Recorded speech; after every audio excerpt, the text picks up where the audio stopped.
નમસ્કાર દોસ્તો, આજે શનિવાર અને આજના અત્યારના બપોર પછીના તાજા હવામાન સમાચાર આપણે જાણીએ તો અત્યારે સૌથી મોટી લેટેસ્ટ અપડેટ આવી રહી છે કે મહારાષ્ટ્રની અંદર મધ્ય અરબી સમુદ્ર ઉપર જે વેલ માર્ક લો પ્રેશર હતું એ અત્યારે મિત્રો મજબૂત થઈ અને ડિપ્રેશનની અંદર પરિવર્તિત થઈ ચૂક્યું છે। ભારતીય હવામાન વિભાગ તરફથી અત્યારે સત્તાવાર રીતે જાહેરાત કરી દેવામાં આવી છે અને આ સિસ્ટમ અત્યારે મિત્રો વાવાઝોડાથી આગળના જે ડિપ્રેશન અને ડીપ ડિપ્રેશન હોય છે તે સુધીની અત્યારે મજબૂત થઈ ચૂકી છે। અને અત્યારના સેટેલાઇટ પિક્ચરની અંદર પણ તમે જોઈ શકો છો ગુજરાતના સૌરાષ્ટ્રના દરિયાથી લઈ દક્ષિણી ગુજરાતના દરિયાની વચ્ચે આ વાદળો આવી ચૂક્યા છે ને ગીર સોમનાથથી અમુક કિલોમીટરના અંતરના અરબ સાગરની અંદર તો તીવ્ર કડાકા અને ભડાકાવાળા વાદળો પણ આવી ચૂક્યા છે। ત્યારે મિત્રો આવનારી 3 થી 4 કલાકને લઈને ગુજરાત હવામાન વિભાગનું આજે બપોર પછીનું અત્યારનું જે રેનફોલ ફોરકાસ્ટ આવ્યું છે જેમાં આપણે જાણીએ કે આવનારી કલાકોની અંદર ગુજરાતના કયા જિલ્લાઓની અંદર તીવ્ર કડાકા અને ભડાકા સાથે તો અમુક વિસ્તારોમાં ભારે પવન સાથેના વરસાદની સંભાવના જોવા મળી રહી છે। જેમાં જાણીશું સાંજ, મોડી સાંજ અને રાત્રે કયા ભાગોમાં વરસાદ ખાબકે। તો મિત્રો અમુક વિસ્તારોની અંદર તો હવામાન વિભાગે અત્યારે રેડ એલર્ટ પણ આપી દીધું છે। ખાસ કરીને મહારાષ્ટ્રના દક્ષિણીય કોકણના દરિયાકાંઠે જોવા મળી રહેલી આ વરસાદી સિસ્ટમની આંખ હવે પછીની કલાકોમાં કઈ દિશા તરફ આગળ વધશે, કારણ કે જો અરબી સમુદ્રની અંદર હજુ પણ આ સિસ્ટમ આવે તો વાવાઝોડું બને તેવી સંભાવનાઓ હજુ પણ અમુક ટકા બની રહી છે। એ જાણીએ પહેલાં મિત્રો તમે અમારી આઈ ખેડૂત ન્યૂઝ ચેનલ પર નવા છો તો ખાસ મિત્રો આ ચેનલને સબસ્ક્રાઈબ કરી દેજો। સૌથી પહેલાં તો અત્યારે તમે જોઈ શકો છો અમે તમને લાઈવ સેટેલાઇટ પિક્ચર બતાવી રહ્યા છીએ। મિત્રો ગુજરાત અને મહારાષ્ટ્રના અરબી સમુદ્રની અંદર વાદળોનો એક મોટો સમૂહ તીવ્ર કડાકા અને ભડાકાવાળો રચાઈ ચૂક્યો છે। ગુજરાતના દરિયાના કાંઠાના લોકોએ હવે સાવચેત રહેવું પડી શકે, કારણ કે ભારતીય હવામાન વિભાગે પણ માછીમારોને અત્યારે દરિયો ન ખેડવાની સૂચના આપવામાં આવી છે, કારણ કે દરિયામાં અત્યારે તીવ્ર કડાકા ભડાકા અને અમુક વિસ્તારોમાં 50 થી 60 કિલોમીટરના પવનો ફૂંકાવાની સંભાવના છે, તેથી દરિયાના માછીમારોને તકલીફ પડી શકે છે। ગુજરાત રાજ્યની અંદર આજે પણ હજુ દક્ષિણી ગુજરાત, સૌરાષ્ટ્ર અને મધ્ય પૂર્વ ગુજરાતના છૂટાછવાયા વિસ્તારોની અંદર હવામાન વિભાગ તરફથી મિત્રો વરસાદની સંભાવના વ્યક્ત કરવામાં આવી છે। જેમાં તમે જોઈ શકો છો આવનારા 3 થી 4 કલાકને લઈ એટલે કે ખાસ કરીને સાંજથી લઈ રાત્રિના સમયગાળા દરમિયાનનું આગાહીને લઈને જે ફોરકાસ્ટ અત્યારે જાહેર થયું છે, જેમાં મિત્રો દક્ષિણી ગુજરાતના કેટલાક જિલ્લાઓ છે કે ત્યાં રેડ એલર્ટ આવનારી કલાકોને લઈને હવામાન વિભાગે આપ્યું છે। દક્ષિણ ગુજરાતના 5 જિલ્લાની અંદર આ ડિપ્રેશન જેવી મજબૂત વરસાદી સિસ્ટમના કારણે અત્યંત ભારે વરસાદનું સિગ્નલ આપવામાં આવેલું છે, જેમાં સુરત, નવસારી, ડાંગ, તાપી લાગુના વિસ્તારોની અંદર તો વલસાડ સુધીના ભાગોમાં ખાબકી શકે છે અત્યંત ભારે વરસાદ। તો બીજી તરફ સૌરાષ્ટ્રની અંદર પણ 3 જિલ્લાની અંદર અતિ ભારે વરસાદને લઈ આવનારી કલાકોને લઈ ઓરેન્જ એલર્ટ આપવામાં આવ્યું છે, જેમાં ખાસ કરીને ગીર સોમનાથ જિલ્લાના દરિયાના કાંઠાથી અંદરના વિસ્તારો હોય, અમરેલી અને ભાવનગર જિલ્લાના વિસ્તારોની અંદર ગુજરાત હવામાન વિભાગે ઓરેન્જ એલર્ટ આવનારી કલાકો માટે આપ્યું છે। આ સાથે જ આજે મધ્ય પૂર્વ ગુજરાત અને લાગુના દક્ષિણીય પૂર્વ ગુજરાતના મધ્યપ્રદેશ અને મહારાષ્ટ્રના સરહદી જિલ્લાઓની અંદર પણ વરસાદ આવી શકે છે ને જેમાં ગુજરાત હવામાન વિભાગે મિત્રો ભરૂચ, આ સાથે વડોદરા, છોટાઉદેપુર, પંચમહાલ અને દાહોદ આ 5 જે મધ્ય પૂર્વ ગુજરાતના જિલ્લાઓ છે તે જિલ્લાઓમાં અતિ ભારે વરસાદનું ઓરેન્જ એલર્ટ રહેશે। તો અમદાવાદ, આણંદ, આ સાથે જ મિત્રો ખેડા લાગુના વિસ્તારોથી લઈ જોઈ શકો છો બોટાદ અને જૂનાગઢ શહેરની અંદર પણ છૂટાછવાયા વિસ્તારોમાં ભારે વરસાદ ખાબકવાને લઈ ભારતીય હવામાન વિભાગ તરફથી આવનારી કલાકોની આગાહી જાહેર કરી છે। આ સાથે જ મિત્રો ગુજરાત હવામાન વિભાગે પવનની ઝડપ અને વીજળીના કડાકાની આગાહી કરી છે, જેમાં ગુજરાત હવામાન વિભાગે આગાહી કરતા જણાવ્યું છે કે દક્ષિણી ગુજરાતના આટલા અને સૌરાષ્ટ્રના 3 જિલ્લાની અંદર મધ્યમ પ્રકારની તીવ્ર મેઘગર્જના થઈ શકે છે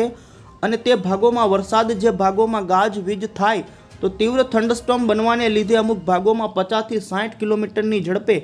મિની વાવાઝોડાની જેમ આજે પણ વરસાદ ખાબકી શકે છે। તો બીજી તરફ મધ્ય ગુજરાત, પૂર્વ ગુજરાત અને અન્ય ઉત્તરી સૌરાષ્ટ્ર સહિત અન્ય વિસ્તારો કે જ્યાં જોકે ઉત્તર ગુજરાત અને કચ્છની અંદર વરસાદની ખૂબ જ ઓછી સંભાવના છે, તેમ છતાં પણ અમુક ભાગોમાં ગાજવીજ થાય તો તે ભાગોની અંદર મધ્યમ મેઘ ગર્જનાની સાથે 50 કિલોમીટરની ઝડપના પવનો ફૂંકાવાની આગાહી ગુજરાત હવામાન વિભાગે કરી છે। મિત્રો અત્યારે ખાસ કરીને દરિયાની અંદર જે સિસ્ટમ જોવા મળી રહી છે એ સિસ્ટમ ગુજરાતના દરિયાથી દૂર મહારાષ્ટ્રના કાંઠાના ભાગોમાં છે, એટલે સિસ્ટમનો જે છેડાવાળા જે પૂંછડિયા વાદળાઓ છે તે ગુજરાતને અસર કરશે અને અમુક વાર તીવ્ર ગાજવીજવાળા વાદળાઓ પણ સિસ્ટમમાંથી છૂટા પડી શકે છે અને ગુજરાતના દક્ષિણ ગુજરાત અને સૌરાષ્ટ્રના ખાસ દરિયાઈ પટ્ટીના વિસ્તારોમાં ભારે વરસાદ પણ આ સિસ્ટમ આપી શકે છે। તમે જોઈ શકો છો ભારતીય હવામાન વિભાગ તરફથી મિત્રો ખાસ કરીને બપોરના સમયગાળા દરમિયાનનું જે અત્યારનું આગાહીનું લેટેસ્ટ અપડેટ આપ્યું છે, જેમાં દક્ષિણીય કોકણના દરિયાના કાંઠાના અને પૂર્વ મધ્ય અરબી સમુદ્રના કાંઠાના ભાગોમાં આ સિસ્ટમની આંખ અત્યારે આ વિસ્તારોમાં જોવા મળી રહી છે અને આવનારી કલાકોમાં હવે પછી આ સિસ્ટમ પૂર્વની દિશા તરફ આગળ વધી મહારાષ્ટ્રના અંદરના અન્ય વિસ્તારો તરફ ધકેલાઈ જશે।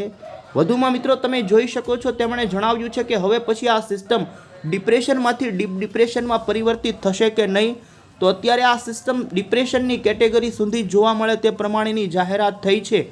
અને ખાસ કરીને વધુ જાહેરાત આપતા જણાવ્યું છે મિત્રો અરબી સમુદ્રના કોકણ, ગોવા, કર્ણાટકના તો લક્ષદ્વીપ લાગુના વિસ્તારોની અંદર આ સિસ્ટમના વાદળાઓ ભારે જોવા મળી શકે છે અને અમુક વિસ્તારોમાં ભારે વરસાદ ખાબકી શકે છે। અને વધુમાં તમે મિત્રો અહીં મોડલમાં પણ જોઈ શકો છો સૌરાષ્ટ્રના દરિયાઈ પટ્ટીના ભાગો સુધી આ ડિપ્રેશનના પૂંછડિયા વાદળાઓ આવી ચૂક્યા છે અને આવનારી કલાકોની અંદર ખાસ કરીને ભાવનગરના દરિયાના કાંઠાના વિસ્તારો હોય, ગીર સોમનાથ, અમરેલી, રાજુલા, જાફરાબાદ લાગુના વિસ્તારોના વાતાવરણમાં વાદળિયું વાતાવરણ અને ઘોહો વાદળોનો જોવા મળી શકે છે, તો અમુક ગીર સોમનાથ, અમરેલી અને ભાવનગરથી જૂનાગઢના કાંઠાના ભાગોમાં તીવ્ર થંડરસ્ટોર્મ સાથે વરસાદ આવનારી કલાકોમાં શરૂ થાય તેવી પૂરી સંભાવના છે। તો દક્ષિણ ગુજરાતની અંદર તો વલસાડ, તાપી, નવસારી, વ્યારા લાગુના વિસ્તારોથી લઈ જોઈ શકો છો મિત્રો અત્યારે હવે પછી પૂર્વ ગુજરાતના એ લાગુના વિસ્તારો છે ત્યાં પણ વાતાવરણમાં આવી રહ્યો છે પલટો। જોકે અત્યારનું વાદળોનું અમે તમને સેટેલાઇટ બતાવીએ તો જોઈ શકો છો અત્યારે મિત્રો ગુજરાત સહિત ભારતના વાતાવરણની અંદર બે મોટી પેટર્નો જોવા મળી રહી છે, જેમાં ઉત્તર ભારતના ભાગોમાં અત્યારે સૂકું વાતાવરણ જોવા મળી રહ્યું છે, કારણ કે ઉત્તર તરફથી આવનારા સૂકા હવાના પવનો છે કે જે અત્યારે ખાસ કરીને રાજસ્થાન, દિલ્હીથી લઈ ગુજરાતના કચ્છના અને ઉત્તરી ગુજરાતના ભાગોમાં જોવા મળી રહ્યા છે। તો અરબ સાગરમાંથી મિત્રો આવી રહેલા ભેજવાળા પવનો જે દક્ષિણી ગુજરાત અને સૌરાષ્ટ્ર સુધી આવી રહ્યા છે ને જેને જોતા સૌરાષ્ટ્રના અમુક જિલ્લાઓ અને દક્ષિણી ગુજરાતના મોટાભાગના જિલ્લાઓથી લઈ મધ્ય ગુજરાતના અમુક જિલ્લાઓની અંદર જ વાદળાઓ જોવા મળી રહ્યા છે, ત્યારે બીજી તરફ ગુજરાતના બીજા છેડે એકદમ તડકાનો માહોલ છે। આમ બે પ્રકારની પેટર્ન ગુજરાતના બે છેડે જોવા મળી રહી છે। અત્યારે આવી રહેલા સૂકા પવનોના કારણે જ મિત્રો વાવાઝોડાનો ખતરો ગુજરાત ઉપરથી ટળ્યો છે। ગુજરાત ઉપરથી આ સિસ્ટમ ખાસ કરીને દૂર જવાનું કારણ જ એ છે કે અત્યારે આવી રહેલા જે પશ્ચિમના પવનો છે તે સિસ્ટમને વધુ ઉપર આવવા દીધી નથી અને આ સિસ્ટમ અત્યારે હવે ખાસ કરીને પૂર્વમાં જવાને બદલે મિત્રો નીચે તરફ સરકી ચૂકી છે। આથી ગુજરાત ઉપર વાવાઝોડાનું સંકટ તો ટળ્યું છે, પરંતુ ડિપ્રેશનના હજુ પણ પૂંછડિયા વાદળાઓ દક્ષિણી ગુજરાત અને સૌરાષ્ટ્રના ભાગોમાં આપી શકે છે વરસાદ। વધુમાં આપને જણાવીએ તો આવનારી 24 થી 48 કલાકની અંદર મિત્રો નૈઋત્યના ચોમાસાનું આગમન આપણા ભારતના દક્ષિણીય તટના કેરળની અંદર થાય તેવું અત્યારે અનુકૂળ વાતાવરણ જોવા મળી રહ્યું છે। વધુમાં આપને એ પણ જણાવી દઈએ તો મોટી તીવ્ર વરસાદી સિસ્ટમ જે બની છે, જેના કારણે તમે જોઈ શકો છો રાત્રિના સમયગાળા દરમિયાન ગુજરાત રાજ્યના દક્ષિણી ગુજરાત અને સૌરાષ્ટ્રથી લઈ મધ્ય ગુજરાતના છૂટાછવાયા વિસ્તારોની અંદર હળવો મધ્યમ છૂટો છવાયો ગાજવીજ સાથેનો વરસાદ જોવા મળી શકે છે। આવનારા દિવસોની વાત કરવામાં આવે તો મિત્રો 27મી મે પછી ગુજરાતની અંદર થોડી વરસાદની ગતિવિધિમાં વધારો થઈ શકે છે। ત્યાર પછી ચોમાસાનો કરંટ પણ આવશે ને જેના કારણે સમગ્ર ગુજરાતના વાતાવરણમાં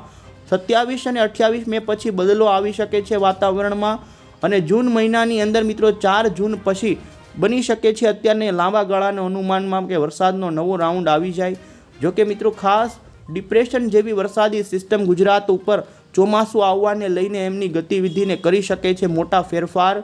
મોન્સૂન બ્રેક આવશે કે નહીં એ પણ આગળ જોવાનું, પરંતુ પહેલાં આવનારા 2 દિવસો મિત્રો ખાસ ગુજરાતના દરિયાના કાંઠાના લોકોએ સાવચેતી રાખવી, કારણ કે ભારતીય હવામાન વિભાગ તરફથી તમે જોઈ શકો છો માછીમારો માટેનો વોર્નિંગ ગ્રાફ અત્યારે બતાવવામાં આવ્યો છે, જેમાં 25મી મેના દિવસે સૌરાષ્ટ્ર અને દક્ષિણી ગુજરાતના જોઈ શકો છો જે કાળા કલરનો રંગ બતાવવામાં આવ્યો છે. આટલા અરબી સમુદ્રના ભાગોમાં 45 થી 55 કિલોમીટરની ઝડપના પવનો ફૂંકાઈ શકે છે, તો અમુક વાર આંચકાના પવનો 60 કિલોમીટર કરતાં પણ વધુના જોવા મળી શકે. 26 તારીખે પણ ડિપ્રેશનની અસર રહેશે અને 27 તારીખથી સિસ્ટમ નબળી પડશે અને ધીમે ધીમે જોઈ શકો છો એ સિસ્ટમની અસર છે ઓછી થઈ જશે. અને અત્યારનું જે ભારતીય હવામાન વિભાગે આ ડિપ્રેશનનું લોકેશન બતાવ્યું છે, જેમાં 17.2 ડિગ્રી નોર્થ અને 73 જોઈ શકો એ ભાગોની અંદર અક્ષાંશ ઉપર આ વાવાઝોડાથી નબળી એવી સિસ્ટમ અત્યારે જોવા